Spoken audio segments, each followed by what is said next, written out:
I'm Lynn Freedman, and thank you so much for joining for navigating the empty nest chapters as Freebirds. And my guest today is Suzy Mighell, who is the author of Empty Nest Blessed and has a very popular blog. Maybe you could just give a quick introduction as to how you got into this space. I would love to. Thank you. And thank you for having me, Lynn. And I think Joel's there too. So, hi, you guys. Always love to talk to other empty nesters, my homies, my people.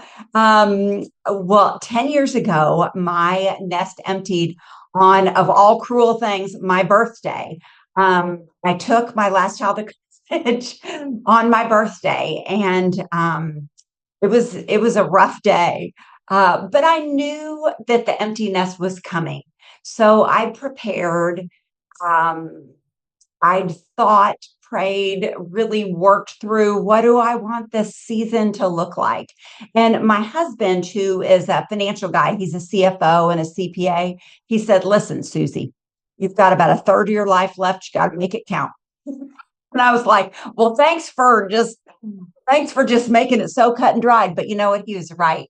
And it made me start really thinking seriously about what I wanted the season to look like and what I could do to make a difference. So I started Empty Nest Blessed, which is still there, emptynestblessed.com, and with the mission to encourage, inspire, and bless empty nesters. It was in the early days of blogging. There were a lot of empty nest blogs, Lynn, but a lot of them were very sad. Remember that was when everybody had a blog and people would get a little domain name from like GoDaddy or whatever, and they would write their blog and it would be about how sad they were. And then it would gradually fade off after a couple of entries. So there were a lot of things like that, but I didn't see anything out there with a number one, a positive spin, an encouraging spin on taking on the empty nest with joy and gratitude and really making this season of life one where you're making a difference in the lives of others and you're filling your life with purpose, blessing your adult kids, and just moving with joy into aging. So I had a heart to do that. And I started writing about things like cooking for two instead of cooking for five. And I would make these little videos and like put them up on YouTube or Facebook. And they would be like, here's how I adapt my chili recipe for two instead of and people would watch and they'd be like, this is so great. Where did you get your slow cooker? What about those earrings you're wearing? Tell me about tell me about that lipstick you've got on. Where did you get the recipe for this chili? So people had lots of questions. They were really hungry to interact. And what I realized was there was a space out there for women where they wanted to connect, and men, but mostly women wanting to connect with other moms who are going through the same thing, feeling that grief, yes, but also kind of this jubilation, excitement, but feeling bad about it, about like the freedom of the empty nest and feeling like, is it okay for me to feel this way? And so my heart was to really just come alongside women and almost like the big sister, not really, because I'm just like your friend who comes alongside and puts my arm around you and goes, we're just going to do this together. I'm here, you're here, we're just going to do it together. So that's really what it became. And over the 10 years, I've stayed really true to that mission. Emptynestblessed.com, we write about everything. On social media, I share about everything from travel. I've got a travel post up on social media today. Tomorrow, we're coming out with our Valentine's Day gift guide because we're recording this in February. And I talk about beauty, I talk about aging, healthy, uh, wellness, exercise, marriage, parenting adult kids, a lot about parenting adult kids, finding purpose in the empty nest, making that transition in a healthy way. I talk about faith, I talk about family, I talk about how to change your relationship with your adult kids because it really does have to change as they get older and you do, and it takes intention and effort. So we talk a lot about that, and we even talk a little bit about grandkids and what it's like when your kids get married and someone new enters the nest. How do you adjust to that? So all the things that are wonderful in the life of an empty nester: fashion, beauty, travel, marriage, parenting, all the good stuff.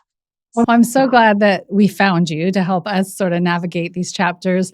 And I definitely want to give Joel a chance to talk, who is also a CFO, ironically. But before we move to him, I know we talked a little bit about how positive you are at this stage. And while I don't want to take it too negative, I want to address just how dark it can feel at the beginning. Yeah. And sort of if you've had feedback from a listener or a friend that really shows you how much you've been able to help them get through this time and to the other side of it. Yeah, well, thank you. I am not a counselor. I am not a coach. I am just a normal girl, just trying to do it just like everybody else. I think everybody's story is different. I think a lot of the challenges come with how ready you are. If you just stayed in denial, like, I'm just going to pretend this isn't happening, and then you drop them off and you go, wait a minute, it's like falling off a cliff. That's not good. That's, can be the beginning of a dark stage. Think also if your relationship with that child is not in a good place. Now, it is normal for kids to start acting a little obnoxious right before you drop them off, and they're kind of trying to separate. So, and I just think God does it so that you're like, please go. This is normal and appropriate. Fly, baby bird, go. And that's very normal. So it may not be, great those last few weeks or that last month, that last couple months, and it can be discouraging, but I don't think it's reflective of the nature of your relationship. So it can be a hard time depending on moms that homeschool seem to have a hard time. Stay-at-home moms versus moms who worked. Sometimes there's a difference there, whether it's a single mom marriage, how strong the marriage is, to be honest. There are a lot of variables that can enter into the situation. But even if you're healthy, even if you've been thinking about it, even if you've been praying about it, even if you have planned for what that season is going to look like, um, it is still challenging. There is for sure grief involved with the empty nest transition, and nobody really talks about that very much. And then, of course, all of us probably know somebody. I want to know if you know somebody like this, Lynn. All of us probably know somebody who's like, I am awesome. I cannot wait. This is fantastic. This is the greatest. I'm free. Yay. And it just seems to have no grief at all. And those people, I'm scratching my head on that one. I don't get that. It doesn't mean they weren't great parents, but the more normal reaction is that combination that I was talking about, where there's the grief, there's the sadness, saying goodbye, closing that chapter, and then alongside it, like on a parallel railroad track, comes this weird kind of exhilaration and sense of freedom. Like, do I really not have to tell anybody what I am or when dinner is? Can I like really just take a bubble bath at 3 in the afternoon if I want to? Can I, stay up till midnight if I want? What? And then I think it's challenging to give ourselves permission to feel that sense of joy. After all those years, Yeah. for sure. Yeah. For sure. Okay, I'm going to toss it to Joel for a minute to ask a question from the dad's perspective, or maybe a couple questions. Hi, Suzy. Great to have you here on the podcast. And interested to hear, as I was reading into the book, a lot of what I heard was obviously in support of mothers and women going through the process. Interested to see kind of what you've learned about the experience for men going through the process as well, maybe even from the experience of a CPA, CFO type of person that you may know quite well. Well, and that's a great question. I'm so glad you asked. My primary audience is women on emptynestless.com, but I do talk to dads. My husband and I have a great marriage. We're close. We've been married for 38 years, and going through the empty nest together was something that we experienced differently, but we kept talking. And I don't know if you know this, but the divorce rate is the highest among the empty nester demographic of any other demographic.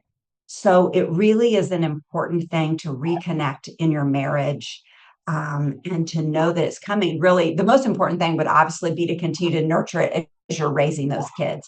Carve out time for yourselves. Go on vacation by yourselves. The kids will be fine, all of that. But then when the empty nest comes, I think if I could use the example of really choosing, so you're both dealing with the empty nest, choosing to turn inwards toward one another and say, I'm feeling this way. I'm feeling this way. Gee, it was weird to walk in and the house is so quiet. It feels weird not to take people to school. This is hard for me. You know what I mean? And like, hey, we can go to a midnight movie. Hey, we can go to McDonald's for dinner, right? So all those things, we chose to talk to each other instead of turning away. And of course, I talk to my girlfriends. Sometimes people need to talk to a counselor. Sometimes they need to get on medicine. That's great. It's okay. But we kept talking to each other about our different experiences and just sort of receiving that from one another, if that makes sense. So he would say, I feel, blah, blah, and I'd be like, I'm feeling really sad this morning, but then I realized I could go do this and it didn't matter, or whatever. And Bob established, I talk about this in the book, established a little saying for our empty nest. And he said, we can go anywhere we want for as long as we want. And we don't have to tell anyone if we don't want. And it was something like that. And we were like, really? And once we realized that, we were like, oh. So I think it was about really just sharing our experience, discovering the joys of the empty nest, struggling through the grief. And then that journey continues now. I mean, the empty nest it's a destination, but it's not. It's dynamic, you guys. So life continues to change, and these kids grow older. They start their first jobs. They get their first apartments. They get married. Then you're bringing someone new in the nest. They get their mortgage. They have to pay their taxes. They want help with all of that. Then they have babies, and you start seeing them as parents. You're welcoming that new daughter or son-in-law into your nest, dealing with all the things that happen with adults. So we continue. I'm very, very glad that we started off really talking to each other, because that continues all the time now. That's great. So a lot of it is even support of the mother going through the process, but also being a little bit of a leader in bringing the coupledom back together again and taking advantage of that opportunity of missed time that we've had while raising children. Yes, I love it that you're interested in it. And I think more men struggle with the sadness than they talk about.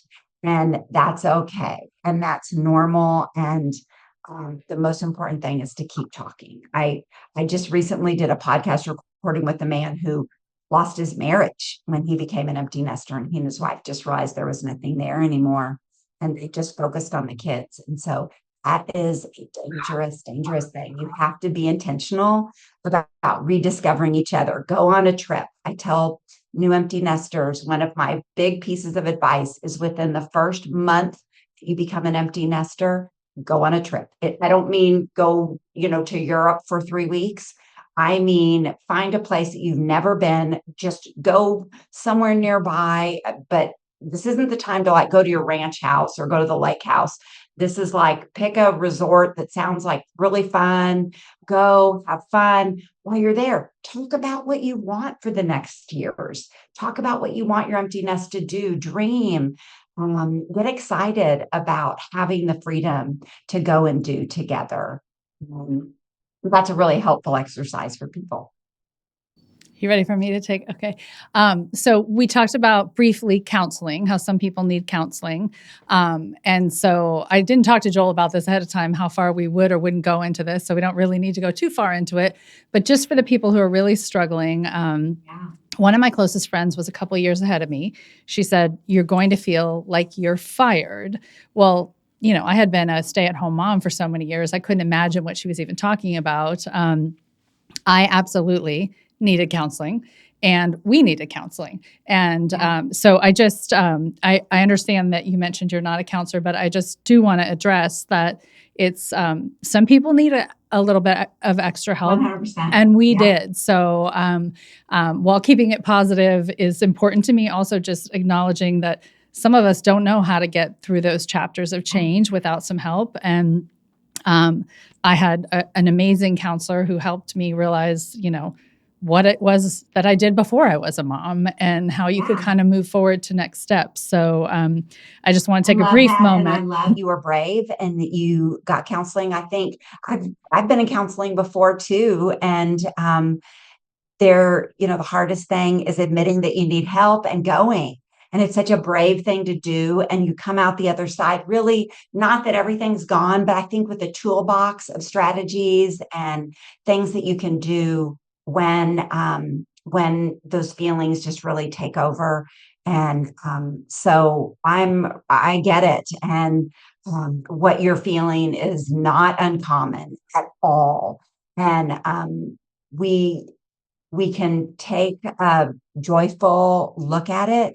But, in counseling, one of the things I learned, Lynn, is my counselor talked to me about the fact that most big moments in life have joy and some other really strong emotion at the same time. Like, think about when you had your babies and you were like, this is incredible. This is new life. And I have a baby. And then you were like, oh no, idea what I'm doing. And you had this panic and this fear alongside this joy. So that is very normal. And I find that a lot from women in empty nest. And at a moment, one can be stronger, the feeling of panic, and you need help. And it's just so, so courageous to reach out and get the help you need. And if you need medicine, take medicine. If you need whatever you need, if you need help as a couple, get it. It's going to make life better moving forward. I want to ask you now a little bit about the age of your kids and if you've had any big changes, like did you downsize your house or there was a bit at the beginning of your book about how you transitioned into becoming an author and all of that. So kind of a little bit about your personal, what would we call it? Like metamorphosis from how you were before to now, just to kind of inspire others. Yeah. Well, I was a stay-at-home mom, like you. I was very involved. I served on some nonprofit boards. I was the head of the PTA. I mean, I did all the things. I was the room mom. I was, we were the fun family and the fun house. And so, I mean, I was very, very involved with my kids. As they started leaving, I started seeing like, this is coming and this is looming.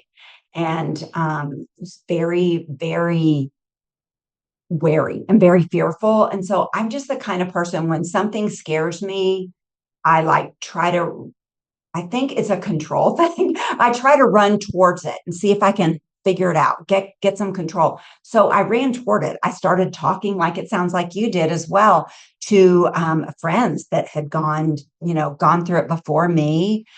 I started thinking about who I was apart from my life as a mom. What was my identity? What were the things I was good at before I had children?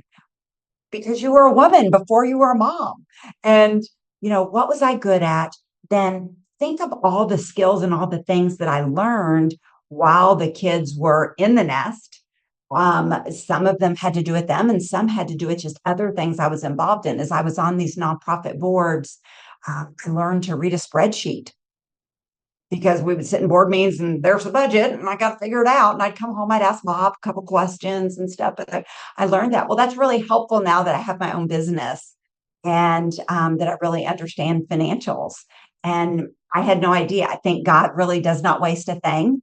And he did not waste a moment with me. So I knew I wanted to do something. And I started doing, when my nest emptied, I started doing these kind of informational interviews, so to speak, with people where I thought, oh, I'd be kind of interested in this. So like, maybe I'll go work at that little boutique up at the corner that I love to shop in.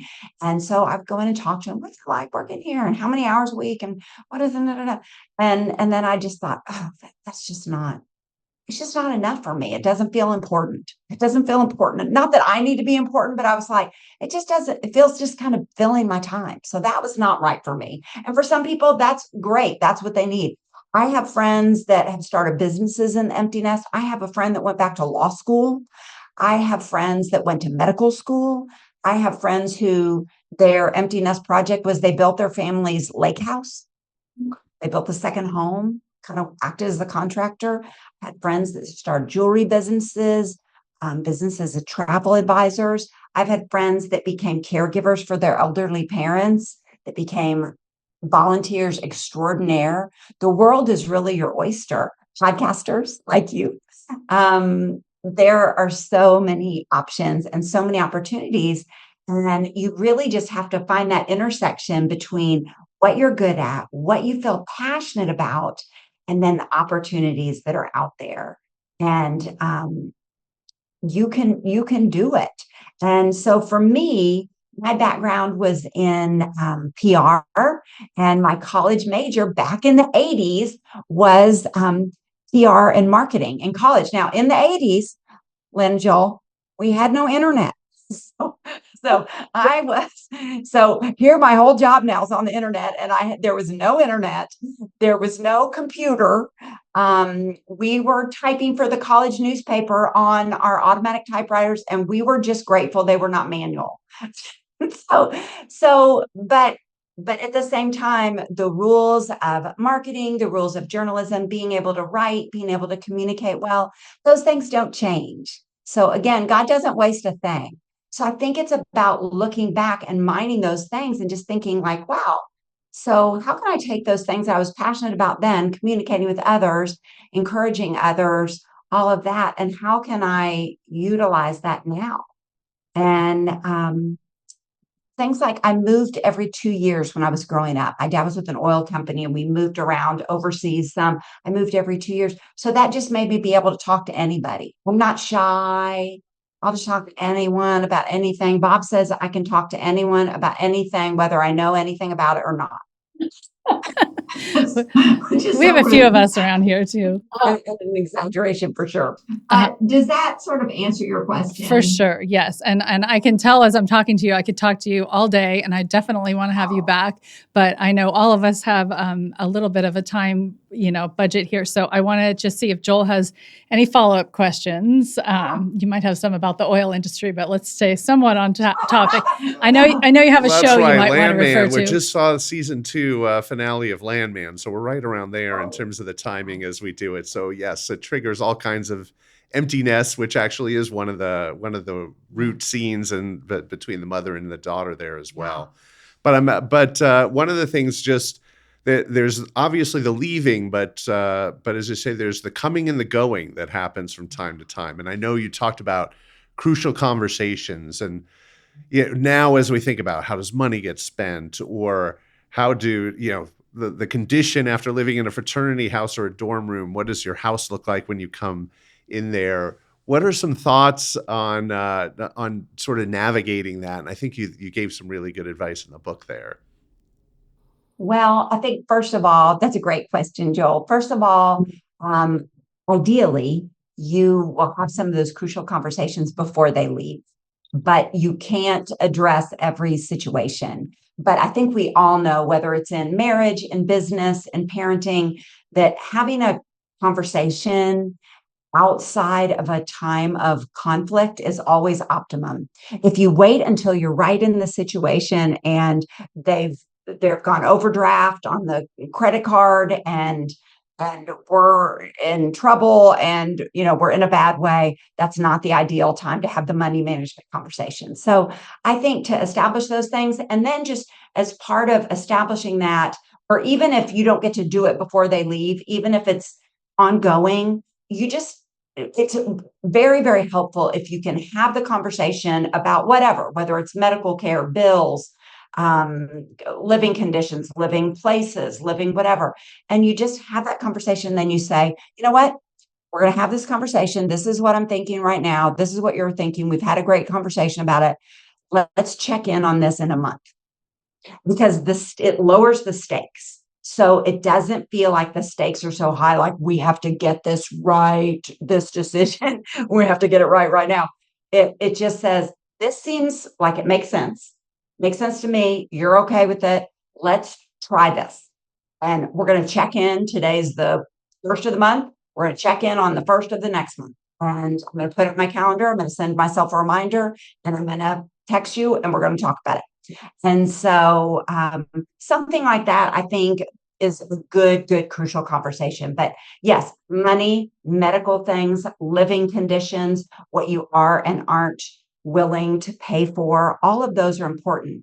But one of the things that trips people up the most is one that may seem very low stakes, like it's not a big deal, but it is. And that is communication and when to communicate. If I text you and I don't hear anything from you and I think you're dead in a ditch, um, what's acceptable? I mean, how long are you going to wait to text me back? Are you ghosting me? Are you ignoring me? Are you overwhelmed? What's happening?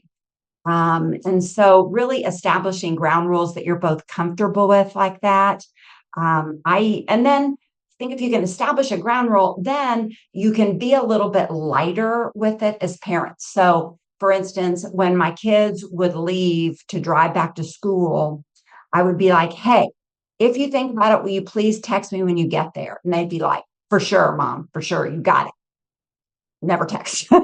So I would send them a text, try to be light. I'd send them a text and I'd just say, are you dead in a ditch? And they would write back, yes. And I'd be like, They'd awesome. write back, yes. Gosh. So trying to keep it light with adult kids is always good, where they were like, oops, I forgot to text her, my bad. But I kept it light and just the intent of my heart to make sure they were okay. They felt cared for and loved, and all that was there. It was communicated in a light way. So I think once you can have those crucial conversations about important things, then if you can keep things light, that's really important too. So yeah, that the whole texting things back and when are we going to text and what's a good thing, amount of time, agreeing on that is key. And yeah. That's great advice. Timing, that's something we do try to talk about, is try to, if the shoes are bothering you, let's not talk about it in this exact second. Let's kind of plan a window for it. And we both are working on that. If you don't hear from them from a while and you call, then they're like, did grandpa die? I mean, they just are like, what is that? Why are you calling? Why don't we talk just a little bit about looking at your book and then how it covers some of the future stages as well, and how your blog is in constant development with new content that viewers could go to for advice too. Yeah. So when I wrote the book, I wanted to go chronologically through the empty nest journey. Because I'm not sure if I'm going to write a follow-up or not. Maybe, I mean, if there's a big outcry of demand, then I might consider it. But I tried to just get everything that I wanted to say now, and especially pay attention to what my followers on emptynestbless.com really had responded to over the 10 years I've been doing this. So I start with really talking about who you are, because figuring out who you are apart from being a mother is key to your journey through the empty nest season of life.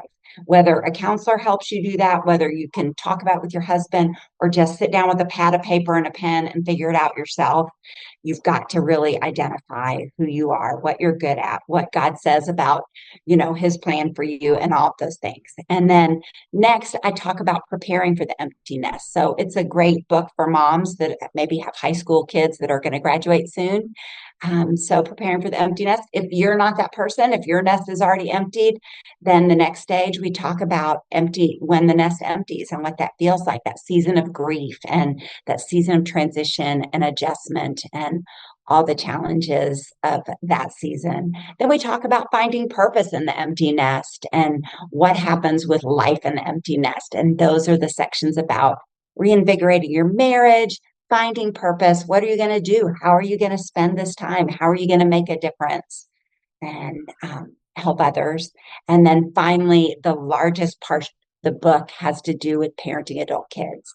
Because what I think people don't understand is that you have to consciously change the way you talk to and parent your adult children when they are adults and when your nest is empty. And you have to earn the right to be heard by them to some extent, more so later on than in the situation where you guys are, where, you're paying for everything still and all of that. But, you don't want to damage that relationship, and you need to begin to show respect for them as individuals, take into consideration their thoughts and opinions.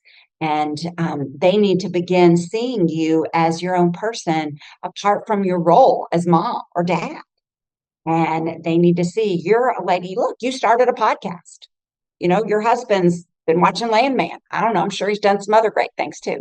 but they need to start seeing you apart from your role, and you need to start seeing them apart from their role as your child, and really respecting them as adults and respecting each other as adults and people. So you're really navigating a new relationship with them. So that's what I spend most of the book about, and that is the number one topic that my followers love to hear about. They cannot hear enough about that. And then, of course, we talk about other things like downsizing. We just downsized from the home we built for our family in 2004. We just downsized about 3 months ago. We're waiting to find our next little empty nester house. Our house sold really quickly, so we live in an apartment, which is really fun because there's nothing to worry about. And that has its own. So I talked about my journey, just decluttering and getting rid of the old toys and crying with the photos and how that all went, and what to do with everything. So I talk about things like that on emptynestblessed.com that I did not cover in the book. Okay, thank you so much. And I want to make sure that when we say goodbye, and Joel wants to say goodbye too, it's just for now, because I can tell we could talk about so many other topics for much longer. And Joel, I want to give you a quick chance to say goodbye before we wrap up. Great. And thank you so much, Suzy, for joining us so early in our podcast journey as well. So amazing insights. Wish we could have had some of these maybe 4 years ago. For sure. So glad we have them now. Didn't learn so late, but yeah, super helpful. Well, you guys are doing great. I love that you're doing this together. Bob and I looked for things we could do together in the empty nest, and that really strengthened our relationship. And gave us fun things to talk about, and it was wonderful. So I love that you guys are doing this together. I would love to come back and talk to you anytime. And I'm going to be excited to see how this journey unfolds for you. Thank you so much. And just a quick reminder, if viewers want to see more, it's emptynestblessed.com or your book, either or both. Yes, and I'm all over social media, just embarrassingly easy to find at Empty Nest Blessed. Okay, great. Thank you. And this was, I have to put my glasses on for a moment here, navigating the empty nest chapters for parents as Freebirds. And you can also see more about us at freedmanphotos.com or at lynn.freedman on Instagram. And thank you so much to both our guests, my husband Joel, and the studio for helping us launch today. Thank you so much. Thanks for having me. Okay, talk soon. Thank you so much for joining us today. This was sponsored by Freedman Multimedia. Thanks for listening to Freedman Freebirds.